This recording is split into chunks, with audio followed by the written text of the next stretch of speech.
Hi, it's Judith here with this week's video, and I've got some questions for you. Do you push yourself too hard? Do you have very high expectations of yourself or hold yourself to very high standards? Are you a perfectionist? Okay, I'm a recovering perfectionist, and I do mean recovering. It does require regular effort not to slip back into that. Why does it matter? Well, pushing ourselves too hard to overachieve, either in terms of the amount of work we get through in a day, and that doesn't matter. It doesn't matter whether that's work as an employee, work on your business, or just work on your house, your home, your parenting, your relationships. Every aspect of life can be covered by that. And often if we push too hard in one area, we push too hard in all of the areas. So, as I say, what's the downside of that? Well, put very, very simply, we are constantly disappointed in ourselves. We constantly feel we're underachieving, we're not good enough, we're not worthy. So all of this pushing is having a very negative effect on how we feel about ourselves, how we think about ourselves. And that has a huge effect on how well we do. And like so many things I talk about, it can become a vicious circle. The more you push, the more you don't achieve, the more you beat yourself up, the more you feel the need to push. And it's relentless and it's exhausting. So, what can you do about it? Number one, and this I found really hard, just accept that you are never, ever going to be perfect. No matter how hard you try, no matter what you do, you, like the rest of us, like me, are a human being and we're fallible. We get things wrong, we fail, we make mistakes. And that goes with the territory. And guess what? Failing and making mistakes are pretty much the only way we really learn. We don't learn from being successful. We just plough on. If we are the sort of person we're talking about, we just plough on to do better and beat ourselves up when we fail. But in NLP, we talk about there's no such thing as failure, only feedback. Our failures, our mistakes, are things that we can learn from in order to improve, in order to be better. So, in a sense, the route to developing yourself and being better in whatever way you want to be better is to fail and make mistakes, which is totally counterintuitive. So, number one, accept you're never going to be perfect. Number two, accept that your failures and your mistakes are not things to beat yourself up about, but ways that you can learn, develop, and grow. You can learn from those mistakes. And number three, very, very practical tip, and this is one I do use myself, and I use it regularly, and I stick to it. And I've just done it for tomorrow.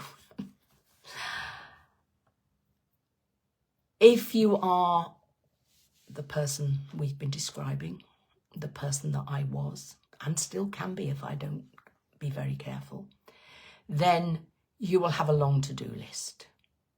Sometimes I have 2 or maybe 3. Sometimes I have a business to-do list and a things to do for the community interest company of which I'm a director, and things to do in the house.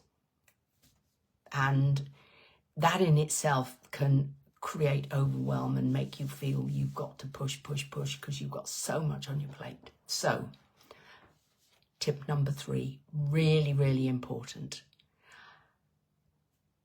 I do this in the evening. You may choose to do it in the morning. Look at your to-do list or lists, wherever you keep them, and decide on the 3, no more than 3 things you're going to achieve for the day you're planning. Only 3. Now, obviously, take into account priorities and how long things are going to take and what else you're doing. Use those to pick your 3. The benefit of that is it removes the overwhelm. Yes, you've got a huge long to-do list, but tomorrow, this is what you're focusing on. These 3 things. And guess what? If you achieve these 3 things and you tick them off your list, you feel a huge sense of achievement and satisfaction. And that boosts you to do it again for tomorrow. And actually helps us to get through those long to-do lists, but to get through them in an organised fashion. If you don't do those 3 things, instead of getting to the end of the day thinking, oh, I didn't take anything off my to-do list today, oh, no, what am I going to do? Oh, this is awful, etc., etc.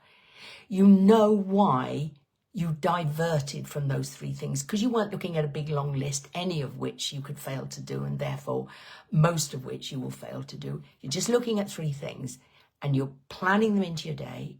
If something happens that diverts you from doing 1 or 2 or maybe all of those things, you know exactly what it is and why it is. So you get to the end of the day and you know what 3 things you've got to do tomorrow, unless there's anything that's time critical for tomorrow. So you don't feel guilty for not having done it, because you know exactly what you planned to do and exactly why you didn't do it. So it's hugely powerful. It's a tiny little tip, but it's hugely powerful, and I heartily recommend it. The accepting that you're never going to be perfect is the harder one to work on, but just keep reminding yourself. And the thing that worked for me, and I can remember the occasion, it was when I was doing one of my training courses, and I threw down my book when we were doing an exercise, and I just said, oh, for goodness sake, I have to accept that I'm never going to be perfect.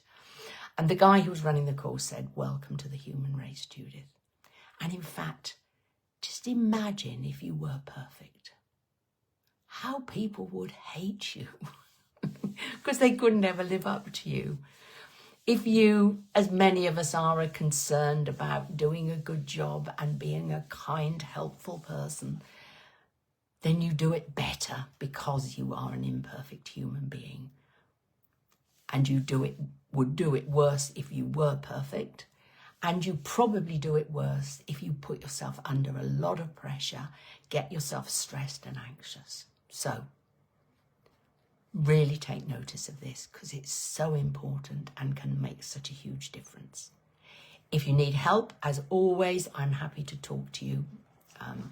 And if you're struggling at all, do get some help. But just give it a go. What have you got to lose? What you've got to lose is stress and anxiety and negative thinking about yourself. That's a pretty big win in my book. Okay, you take care, and I'll see you again next week. Bye.